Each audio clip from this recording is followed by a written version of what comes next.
নমস্কার, কেমন আছেন সবাই? প্রিয়াঙ্কার নতুন একটা ব্লগে আপনাদের সকলকে স্বাগত জানাই। আশা করছি আপনারা সবাই খুব ভালো আছেন, আমিও কিন্তু বেশ আছি। আশা করছি ব্লগটা ভালো লাগবে। ভালো লাগলে ভিডিওটা শুরুতেই চ্যানেলটাকে লাইক, কমেন্ট, শেয়ার আর একটা সাবস্ক্রাইব করে রাখার অনুরোধ রইল। আজকে মঙ্গলবার, ঘড়িতে বাজে এখন সকাল ওই 7:30 নাগাদ। আজকে সকালটা স্টার্ট করলাম, মানে ভিডিওটাই স্টার্ট করলাম হচ্ছে গোপালের আবার বাল্যভোগ দিয়ে, মানে আগে যেরকমটা করে করতাম সেরকমই। তো ভাবলাম যে না, অনেক দিন পরে আবার এই মানে গোপালকে আপনাদের দর্শন করি। গোপালকে অনেক দিন দেখাইনি, তাই ভাবলাম যে না, আবার সে আগের মতন করে বাল্যভোগ দিয়েই আর কি ভিডিওটা স্টার্ট করি। তো তারপর বেশ অনেকটা সময় কাটিয়েছি। এখন প্রিয়াংশকে স্কুলে দিয়ে এখন এখানটায় মানে ওদের স্কুলের সামনেটায় একটু এসেছি এই পালটাতে। মানে এই পালটা হচ্ছে আমাদের বাড়ি আর ওদের স্কুলের মাঝামাঝি জায়গায়। তো একটুখানি এসে এখানে দেখছি যে শিল্পীরা এখনও জোর কদমে কিন্তু ঠাকুর বানিয়ে চলেছেন। কী ঠাকুর না, জগদ্ধাত্রী ঠাকুর। বৃহস্পতিবার তো পুজো, তো সেই জন্য আর কি ওনারা কিন্তু এখন আমি একটুখানি পারমিশন নিয়েই ঢুকলাম। এর আগে তো একজন শিল্পী রাস্তায় বসে বেশ রোদের মধ্যে মাটির ঠাকুরটিকে প্রলেপ দিচ্ছিলেন, মানে ফাইনাল টাচ দিচ্ছিলেন, আর সেই সঙ্গে রোদে শুকিয়ে নিয়েছিলেন। সেটা আপনাদের দেখিয়েছি, কিন্তু এখন হচ্ছে শেষ মুহূর্তে চূড়ান্ত প্রস্তুতি। বৃহস্পতিবারে পুজো, এখনও শিল্পীদের এত এত কাজ বাকি, শাড়ি পরানো বাকি, মায়ের চুল লাগানো বাকি, চোখ নাক এই সমস্ত কিছু আঁকা বাকি। চলুন একটু ভিতরের দিকে যাই। এই পালটিতে আপনাদের আগেও এনেছিলাম দুর্গা পুজোর আগে, মনে আছে? এই জায়গাটিতে তখন বাড়ির যে ছোটোখাটো ঠাকুরগুলো হতো, একচালা ঠাকুর, সেই ঠাকুরগুলো এখানে বানানো হচ্ছিল। আর এখন তার স্থান নিয়েছে লক্ষ্মী পুজো দিয়ে, কালী পুজো দিয়ে মা জগদ্ধাত্রী। তো সেই জন্য আর কি শিল্পীরা খুব মনোযোগ সহকারে কিন্তু মায়ের চোখ, ভুরু, তারপরে হচ্ছে তার ত্রিনয়ন, চোখের মণি, সমস্ত তাদের নতুন লক্ষ্য টানে আর কি কমপ্লিট করছেন। এবং সেই সময় কিন্তু তাদের মধ্যে খুব তাড়াহুড়োও রয়েছে। এই যে বললাম বারবার যে বৃহস্পতিবার পুজো, চন্দননগর, কৃষ্ণনগর এই সমস্ত জায়গায় কিন্তু পুজো অলরেডি ভিড় করে গেছে, মানে প্যান্ডেলে মায়ের প্রতিমা সব ঢুকে গেছে।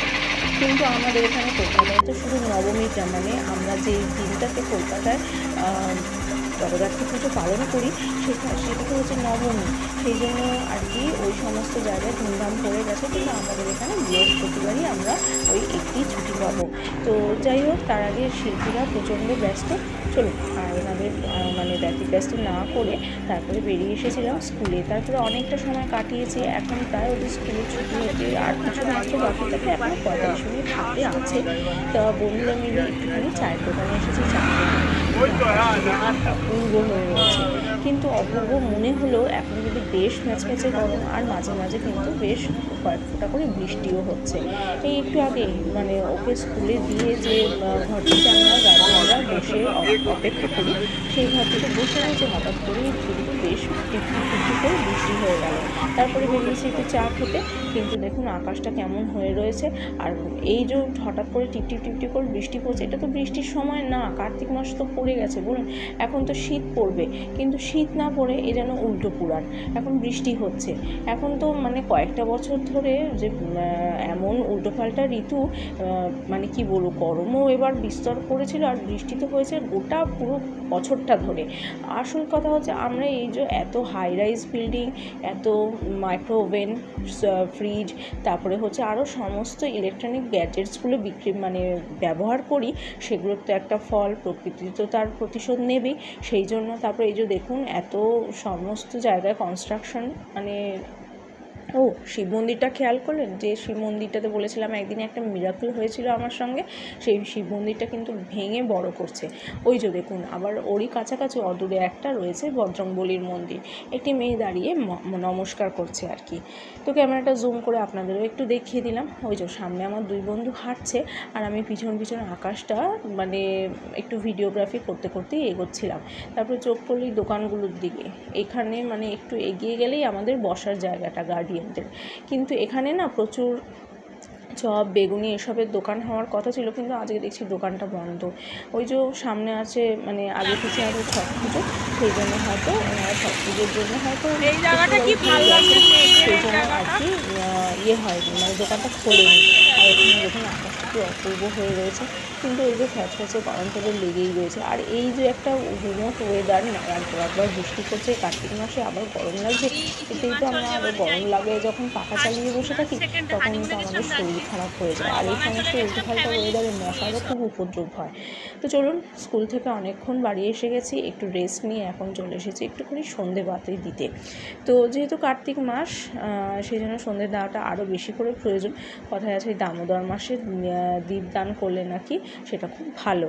তো যাই হোক, সন্ধে তো এমনি দিতেও হতো, তো এখন একটু ঠাকুরের সামনে ধূপ দীপ জ্বালিয়ে তারপরে কিন্তু অন্য কাজে হাত দেব। তবে আজকের ভিডিওটি কিন্তু আপনারা যদি গোটাটা জুড়ে আমার সঙ্গে থাকেন, তাহলে অন্য একটা জিনিস দেখাবো, দেখে আপনাদের আশা করছি খুব ভালো লাগবে। তবে ভিডিওটি না একদিনে পুরোটা কমপ্লিট করতে পারিনি, সেই জন্য আর কি ভিডিওটা আজকে যেমন চলছে তেমনই এটা কিন্তু অন্য একদিনও মানে এটা কন্টিনিউ করব।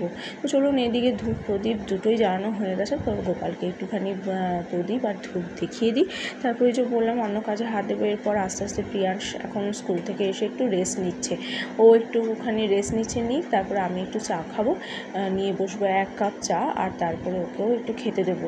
ওর খাওয়া দাওয়া হয়ে গেলে তারপরে ওকে নিয়ে একটু পড়তে বসাবো, আর সেই সঙ্গে রাতের রান্নাটিতেও তো আছে। তো এদিকে চলুন, আমার সমস্তটা হয়ে গেছে।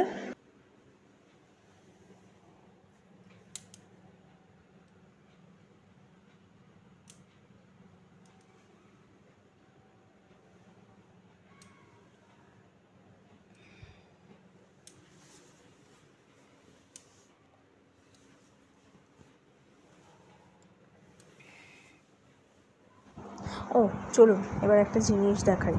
প্রিয়াংশ তো সেদিনকে টিভিটা ভেঙেছিল, আপনাদের দেখিয়েছিলাম। আর এই যে দেখুন, এখন যে টিভির যে সেট টপ বক্সটি, সেই সেট টপ বক্সটা ওর বাবা খুলে ফেলছে। টিভিটা তো খোলা হয়ে গেছে, খুলে নিচের ঘরে একতলার ঘরে রেখে এসেছি। আর এই যে ওর বাবা এখন সেট টপ বক্সটা খুলে দিচ্ছে, তার জায়গায় এখানে রাউটার বসিয়ে দেবে, মানে সেই রাউটারে চলবে। একাধারে আমি টিভিতে যেমন ওই যে মাঝে মাঝে মনে হয় যে অনেক দিন যেন কোনো হলে গিয়ে কোনো ভালো সিনেমা দেখা হয় না বা কিছু, সেই জন্য আর কি এই ঘরেই বসে আর কি সমস্ত এখন যে মাধ্যমগুলো বেরিয়েছে হইচই বা নেটফ্লিক্স, সেগুলোতে বসে বসে আর কি সিনেমা দেখতে পারবো। সেই জন্য আর কি রাউটারটা বসানো, আর মানে এখনও বসানো হয়নি, বসালে তো আপনাদের সঙ্গে অবশ্যই শেয়ার করব। আর সেই সঙ্গে কিন্তু ল্যাপটপ ফোনটারও কাজ ওই একই রাউটার চলবে। তো চলুন, এখনও এই কাজটা করুক, আমি ওখানে এদিকে প্রিয়াংশ কিন্তু ঘুমাচ্ছে, সেই জন্য কিন্তু আমরা নিঃশব্দেই কাজগুলো করছি। বাবা যতক্ষণ ঘুমায় ততক্ষণই মানে বাড়িটা শান্ত। অবশ্য বাচ্চা কাচ্চা দুষ্টুমি না করলেও মানে নয়, ভালো লাগে না আর কি। কিন্তু ও এই যে ধরুন কালী পুজোর উইকটাতে আমার এই টিভিটা ফেলে দিয়েছে, তারপরে হচ্ছে আমার ড্রেসিং টেবিলের একটা কাচের সেলফ ফেলে দিয়েছে, আমার একটা ড্রয়ারের কেসের মধ্যে দুটো পা তুলে দাঁড়িয়েছিল, ড্রয়ারটা পুরো চ্যানেল খুলে এই যে চ্যানেল খুলে বেরিয়েছিল। তো ও সন্ধ্যা বললাম যে ভিডিওটা জুড়ে আমার সঙ্গে থাকুন, আমি একটু জিনিস দেখালাম। এই যে সন্ধ্যাবেলায় বেরিয়েছি জগদ্ধাত্রী ঠাকুর দেখতে। তবে এই ভিডিওটা কিন্তু সেই সোমবারের পরে কন্টিনিউ করছি বৃহস্পতিবার।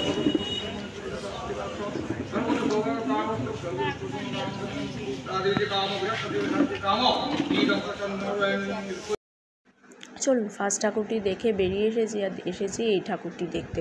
ওই ঠাকুরটি যখন প্যান্ডেলের সামনে নামলাম বললামই তো যে চক্ষুদান হচ্ছিল, আর এই ঠাকুরটির কাছে এসে প্যান্ডেলটা দেখে আর ঠাকুরের মুখটি দেখে কিন্তু আমার চোখ জুড়িয়ে গেছে। প্যান্ডেলটি করেছে অপূর্ব সুন্দর, কোনো অংশেই এই জায়গাটাকে চন্দননগরের থেকে কম কিছু মনে হচ্ছে না, মানে অদ্ভুত একটা অন্যরকম প্যান্ডেল করেছে একদম মেন রোডের ওপরে। এ দেখুন পিছন দিয়ে প্রচুর গাড়ি ঘোড়া যাতায়াত করছে, এই যে বাসটার সবই চলছে, ফলে একটুখানি কম জায়গার মধ্যেই দাঁড়িয়ে ঠাকুরটা দেখতে চায়। পিছনে রয়েছে অর্জুনের রথ, আর এই দেখুন বললাম যে চন্দননগরের থেকে কোনো অংশ কিন্তু কম মনে হচ্ছে না, এত সুন্দর লাইটিং করেছে। আর এই যে দূর থেকে দেখুন প্যান্ডেলটি খুব সুন্দর, মনে হচ্ছে হিরে খচিত বা সোনামণি মাণিক্য খচিত। আর ঠাকুরের মূর্তি তো অপূর্ব সুন্দর। আর এই যে রাস্তার পাশে কি সুন্দর ঝালর ঝালর লাইট করেছে দেখুন, খুব ভালো লাগছে। মানে বেরিয়ে এত ভালো লাগলো, সন্ধ্যেটা দারুণ কাটলো। তারপরে এই যে চলে এসেছি পরবর্তী ঠাকুর দেখতে। এটা হচ্ছে সেকেন্ড একটি ঠাকুর, সেটা অন্য একটা রাস্তার ভিতরে। তবে এই ঠাকুরটির এখানে এসে দেখলাম যে কারোর একজনের বাড়ির দুটো গোপাল এখানে দিয়ে গেছে। ওই যে বলে না 108 নাম গানেই তো আছে যে সর্বযজ্ঞেশ্বর রাখেন শিবানী। এখানে তো মায়ের সামনে যজ্ঞ হয়েছে কিছুক্ষণ আগে, কারণ কোনো প্যান্ডেলে গিয়ে দেখি সবে হোমযজ্ঞ শেষ হয়েছে। তো সেখানে নারায়ণ রয়েছেন সর্বযজ্ঞেশ্বর হিসেবে, তো সেই হিসেবে আর কি এখানে এসে তিনি পুজো পান। অনেক প্যান্ডেলেই, ম্যাক্সিমাম প্যান্ডেলেই এটা হয়। ওই যে বসে আছেন দুজন গোপাল, ভাইয়ের মতন পাশাপাশি করে। আর এখানটায় দেখুন প্যান্ডেলের বাইরে কিন্তু একটু খিচুড়ি না পোলাও বোধ হয়, খিচুড়ি আর আলুর দম দেওয়ার একটু তোড়জোড় হচ্ছিল। অনেকে বেশ লাইন দিয়ে দাঁড়িয়ে নিচ্ছিল।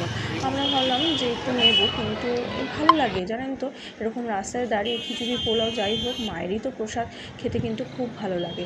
কিন্তু আমরা নেবো ভাবলেও ওই যে আমাদের পুত্রধন এত অস্থির হয়ে রয়েছে আজকে, মোটেই দাঁড়াতে চাইছে না। শুধু বাইকে উঠে ঘুরছে, প্যান্ডেলের সামনে এসে নামছে, ঠাকুর দেখছে, নমস্কার করছে, আবার চলো বাইক, মানে এরকম অস্থির হয়ে রয়েছে। আর এই ঠাকুরটিও আমার খুব ভালো লেগেছে, মানে অপূর্ব সুন্দর। সিংহের ওপর মা জগদম্বা বসে আছেন, এত সুন্দর লাগছে। সামনে আবার প্রণামী বাক্স, পুজো টুজো এখানে কমপ্লিট। তবে এই দেখুন, ওই যে বললাম যে আরও একবার বলছি যে এখানে কিন্তু কোনো অংশেই মনে হচ্ছে না যে চন্দননগরের থেকে কম কিছু, মনে হচ্ছে ওই সমস্ত জায়গাতেই রয়েছে। এত সুন্দর লাইটিং করেছে, মানে কি বলবো। তবে এবার জানেন তো আমাদের রাস্তার ওপরে না বাজারের মুখে একটি ঠাকুর হতো, মানে পুজো হতো আর কি, জগদ্ধাত্রী পুজো। আপনাদের সঙ্গে আগের বারের ব্লগেও আমি ভাগ করেছি, কিন্তু এবার সেই পুজোটি দেখলাম না হচ্ছে বলে। মানে ওই জায়গাটা প্যান্ডেলই নেই, তো পুজো হচ্ছে দূরস্থ, মানে কোনো পুজোই হচ্ছে না আর কি। দেখে মনটা খারাপ হয়ে গেল যে না, একটা সামনাসামনি ঠাকুর সেটাও মিস হয়ে গেল। আর এই প্যান্ডেলটিও কিন্তু বেশ সুন্দর হয়েছে। তবে এই পর্যন্ত যতগুলি ঠাকুর দেখলাম তার মধ্যে এই ঠাকুরটি হচ্ছে সব থেকে বড় এবং সব থেকে বেশি সুন্দর আমার দেখা, আমার মতে। কারণ হচ্ছে জগদ্ধাত্রী ঠাকুর ছোটো থেকে দেখে এসেছি, এই যে এরকম মানে ডাকের সাজ, সিংহের ওপর মা বসে আছেন, এই রূপটি একেবারে অ্যাপ্রোপ্রিয়েট। আর অন্য ঠাকুর ঠিক আছে, কিন্তু এই যে মায়ের টানা টানা চোখ, এই চোখ ওই যে সেদিন নবমীর ব্লগে আপনাদের সঙ্গে শেয়ার করেছিলাম, বাগবাজারের ঠাকুর দেখতে গেছিলাম, সবে হোমযজ্ঞ শেষ হয়েছে দেখেছেন তো।